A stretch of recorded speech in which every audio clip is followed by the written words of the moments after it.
50 Shades of Grey, Book 2, Chapter 13. Holy fuck. She's here, gazing at me with an unnerving blank expression, holding a gun. My subconscious swoons into a dead faint, and I don't think even smelling salts would bring her back. I blink repeatedly at Layla as my mind goes into overdrive. How did she get in? Where's Ethan? Holy shit, where's Ethan? A creeping cold fear grips my heart, and my scalp prickles as each and every follicle on my head tightens with terror. What if she's harmed him? I start breathing rapidly as adrenaline and bone-numbing dread course through my body. Keep calm, keep calm. I repeat the mantra over and over in my head. She tilts her head to one side, regarding me as if I'm an exhibit in a freak show. Geez, I'm not the freak here. I feel like it's an eon has passed while I process all this, though in reality it's only been a split second. Layla's expression remains blank, and her appearance is as scruffy and ill-kempt as ever.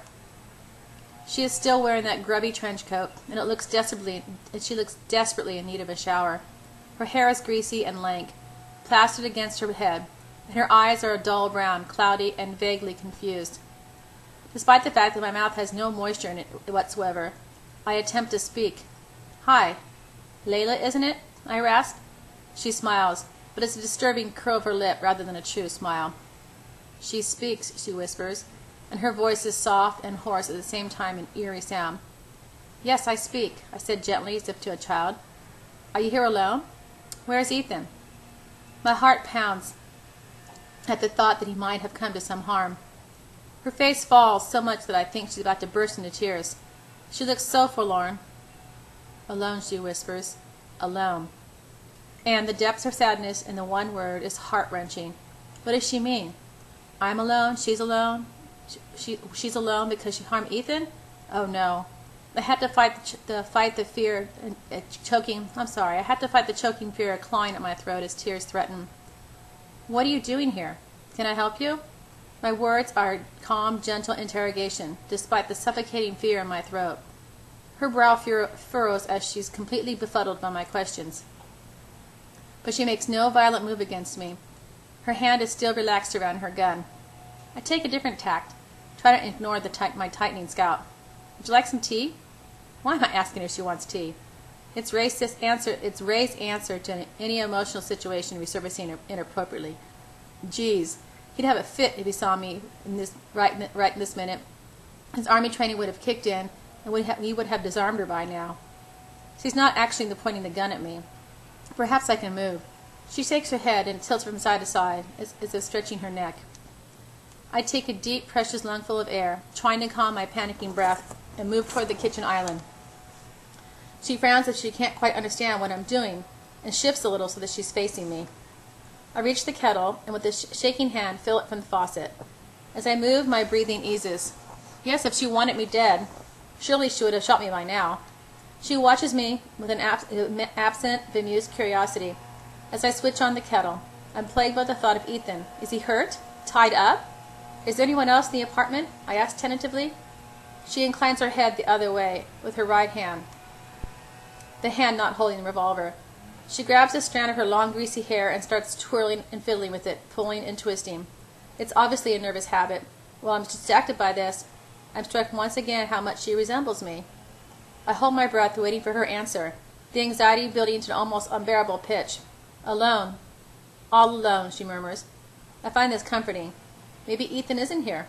The relief is empowering. "Are you sure you don't want some tea or coffee?" "Not thirsty," she answers softly. She takes a cautious step toward me. My feeling of empowerment evaporates. Fuck. I start panting with fear again, feeling it surge thick and rough through my veins. In spite of this, and feeling brave beyond it, I turn and fetch a couple of cups from the cupboard. "What do you have that I don't have?" she asked, her voice assuming the sing-song intonation of a child. "What do you mean, Layla?" I ask as gently as I can. "Master. Mr. Grey. He lets you call him by his given name." "I'm not his submissive, Layla. Master understands that I am unable and inadequate to fulfill the role." She tilts her head to one side. It's wholly unnerving and unnatural as I gesture. Inadequate. She tests the word, sounding it out. seeing how it feels on her tongue. But Master is happy. I've seen him. He laughs and smiles. These reactions are rare. Very rare for him. Oh. You look like me. Layla changes tack, surprising me. Her eyes seeming truly to focus on me for the first time. Master likes obedient ones who look like you and me. The others are all the same. All the same. And yet you sleep in his bed. I saw you. Shit. She was in his room. I didn't imagine it. You saw me in his bed? I whisper. I never slept in Master's bed, she murmurs. She's like a fallen wraith, half a person. She looks so slight, and in spite of the fact that she's holding a gun, I suddenly feel overwhelmed with sympathy for her. Her hand flexes around the weapon, and my eyes widen, threatening to pop from my head. Why does Master like us like this? It makes me think something. Master is dark, but I love him. Oh, I'm sorry, read that again. Why does Master like us like this? It makes me think something. Master is dark, but I love him. No, he's not, I bristle internally. He's not dark. He's a good man. And he's not in the dark. He joined me in the light. And now she's here trying to drag him back with some warped idea that she loves him. Layla, do you want to give me the gun? I ask softly. Her hand grips it tightly, and she hugs it to her chest. This is mine. It's all I have left. She gently caresses the gun. So she can join her love. Shit. Which love? Christian? It's like she's punched me in the stomach. I know he will be here momentarily to find out what's keeping me. Does she mean to shoot him? The thought is so horrific. I feel my throat swell, and ache as a huge knot forms there, almost choking me, matching the fear that's balled tightly in my stomach. Right on cue, the doors burst open, and Christian is standing in the doorway, Taylor behind him. Glancing at me briefly, Christian's eyes sweep over me from head to toe, and I notice a small spark of relief in his look. But his relief is fleeting as his gaze darts to Layla, and stills, focusing on her, not wavering in the slightest. He glares at her with intensity I have not seen before. His eyes are wide, angry and scared. Oh no. Layla's eyes widen, and for a moment it seems her reason returns. She blinks rapidly, with her hand tightens once more around the gun. My breath catches in my throat, and my heart starts thumping so loud that I hear the blood pounding in my ears. No. My world teeters precariously in the hands of this poor fucked up woman. Will she shoot? Both of us? Just Christian? The thought is crippling. But after an eternity, as time hangs suspended around us, her head dips slightly, and she gazes up at him through her long lashes, her expression contrite. Christian holds up his hand, signaling to Taylor to stay where he is. Taylor's blanched face betrays his fury.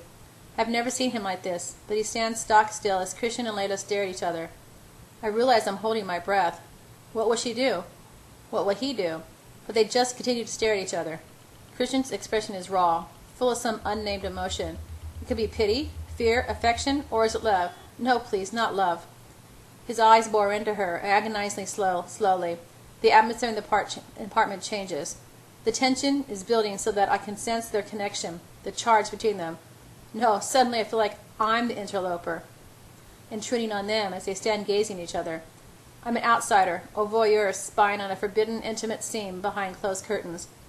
Christian's intense gaze burns brighter, and his bearing changes subtly. He looks taller, more angular somehow, colder and more distant.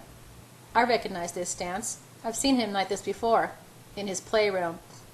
My scalp prickles anew. This is the dominant Christian, and how at ease he looks.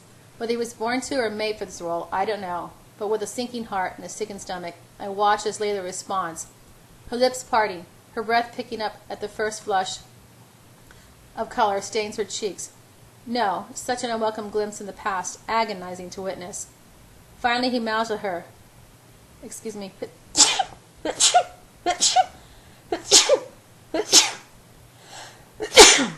Excuse me. Finally he mouths a word at her. I can't make out what it is, but the effect on Layla is immediate. She drops to the floor on her knees, her head bowed, and the gun falls and skitters uselessly across the wooden floor. Holy fuck! Christian walks calmly over to where the gun has fallen and bends gracefully to pick it up. He regards it with ill-disguised disgust, and then slips it in his jacket pocket. He gazes once more at Layla, and she kneels compliantly beside the kitchen island. Anastasia, go with Taylor, he commands. Taylor crosses the threshold and stares at me. Ethan, I whisper. Downstairs. He responds, matter-of-factly, his eyes never leaving Layla. Downstairs, not here. Ethan's okay. Relief floods hard and fast through my blood, and for a moment I think I'm going to faint. Anastasia! Christian's tone is clipped in warning. I blink at him, and I'm suddenly unable to move. I don't want to leave him. Leave him with her. He moves to stand beside Layla as she kneels at his feet. He's hovering over her, protectively. She's so still it's unusual. I can't take my eyes off the two of them, together. For the love of God, Anastasia, will you do as you're told for once in your life and go? Christian's eyes lock with mine as he glowers at me, his voice a cold shard of ice. The anger beneath the quiet, delivery of his words is palpable. Angry at me? No way. Please, no. I feel like he slapped me hard. Why does he want to stay with her? Taylor, take Miss Steele downstairs, now. Taylor nods at him as I stare at Christian. Why? I whisper. Go back to the apartment. His eyes blaze frosted at me. I need to be alone with Layla. He says it urgently. I think he's trying to convey some kind of message, but I'm so thrown by all that's happened that I'm not sure. I glance down at Layla and notice a very small smile cross her lips, but otherwise she remains truly impassive, a complete submissive. Fuck. My heart chills. This is what he needs. This is what he likes. No, I want to wail. Miss Steele, Anna. Taylor holds his hand out to me, imploring me to come. And I'm immobilized by the horrific spectacle before me. It confirms my worst fears and plays on all my insecurities. Christian and Layla together. The Dom and his sub. Taylor, Christian urges, and Taylor leans down and scoops me up in his arms. The last thing I see as we leave is Christian gently stroking Layla's head as he murmurs something softly to her. No! As Taylor carries me down the stairs, I lie limply in his arms, trying to grasp what's happened in the last 10 minutes. Or was it longer? Shorter. The concept of time has deserted me. Christian and Layla. Layla and Christian. Together? What does he do with her now? Jesus, Anna, what the fuck is going on? I'm relieved to see Ethan as he paces the small lobby, still carrying his large bag. Oh, thank heavens he's okay. When Taylor sets me down, I practically throw myself at Ethan, wrapping my arms around his neck. Ethan, oh thank God. I hug him, holding him close. I was so worried, and for a brief moment, I enjoyed some respite from my rising panic at what's unfolding upstairs in my apartment. What the fuck is going on, Anna? Who's this guy? Oh, sorry, Ethan, this is Taylor. He works with Christian. Taylor, this is Ethan, my roommate's brother. They nod at each other. Anna's upstairs. What's going on? I was fishing for the apartment keys when these guys jumped out of nowhere and grabbed them. One of them was Christian. Ethan's voice trails off. You were late, thank God. Yeah, I met a friend from Pullman. We had a quick drink. What's going on up there?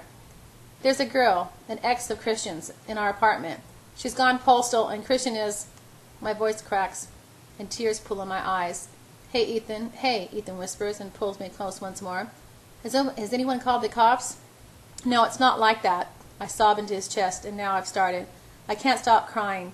The tension of the latest episode releases my tears. Ethan tightens his arm around me, but I sense his bemusement. Hey, Anna, let's go get a drink. He pats my back awkwardly. Abruptly, I feel awkward too, and embarrassed.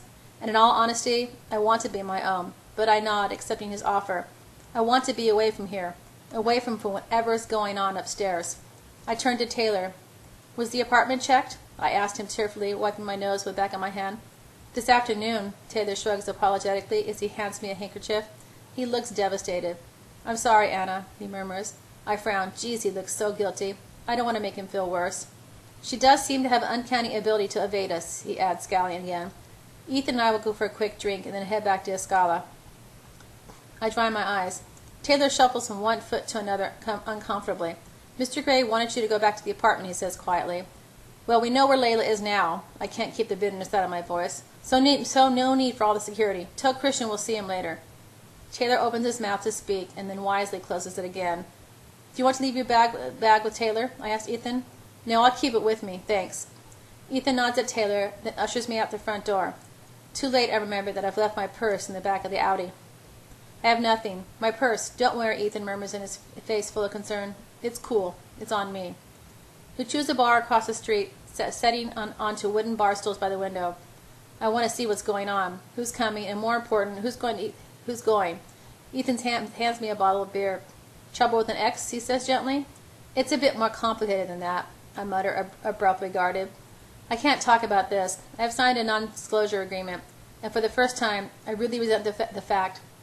Plus, that Christian said nothing about rescinding it. I've got time, Ethan says kindly and takes a long slug of his beer. She's an ex from years back. She left her husband for some guy. Then a couple of weeks ago, he was killed in a car crash, and now she's come after Christian. I shrug. There, that didn't give too much away. Come after him? She had a gun. What the fuck? She didn't actually threaten anyone with it. I think she meant to harm herself. But that's why I was so worried about you. I didn't know she was in the apartment. I see. She sounds unstable. Yes, she is. And what's Christian doing with her now? With her now? The blood drains from my face, and bile rises in my throat. I don't know, I whisper. Ethan's eyes widen. At last he's got it. This is the crux of my problem. What the fuck are they doing? Talking? I hope, just talking. Yet all I can see in my mind's eye is his hand tenderly stroking her hair. She's disturbed, and Christian cares about her. That's all it is, I rationalize. But in the back of my mind, my subconscious is shaking her head sadly. It's more than Layla was able to fulfill. It's more than Layla. Layla was able to fulfill his needs in a way I cannot. The thought is depressing. I try to focus on all we've done the last few days. His declaration of love, his flirty humor, his playfulness. But Elena's words keep coming back to taunt me. It's true what they say about eavesdroppers. Don't you miss it? Your playroom? I finish my beer at record time, and Ethan lines up another. I'm not much of a companion, but to his credit, he stays with me, chatting, trying to lift my spirits, talking about Barbados, about Kate and Elliot's antics, which is wonderfully distracting, but it's just that, a distraction. My mind, my heart, my soul are all still in that apartment with my 50 Shades, and the woman who used to be submissive, a woman who thinks she still loves him, a woman who looks like me. During our third beer, a large cruiser with heavily tinted windows pulls up next to the Audi in front of the apartment. I recognize Dr. Flynn as he climbs out, accompanied by a woman dressed in what looks like a pale blue scrubs. I glimpse Taylor when he lets them in through the front door. Who's that? Ethan says. His name is Dr. Flynn. Christian knows him. What kind of doctor? A shrink. Oh. We both watch, and a few minutes later they are back. Christian, who's carrying Layla, who's wrapped in a blanket. What? I watch horrified as they all climb into the cruiser and it speeds away. Ethan glances at me sympathetically, and I feel desolate and completely desolate. Can I have something stronger? I ask Ethan, my voice small. Sure, what would you like? A brandy, please. Ethan nods and retreats to the bar. I gaze through the window at the front door. Moments later, Taylor emerges, climbs into the Audi, and heads off toward Escala with after Christian? I don't know. Ethan places a large brandy in front of me. Come on, Steele. Let's get drunk. Sounds like the best offer I've had in a while. We clink glasses, and I take a gulp of the burning amber liquid, the fiery heat of welcome distraction from the hideous blossoming pain in my heart. And that is part 1 of chapter 13, and then I will get up part 2 of chapter 13.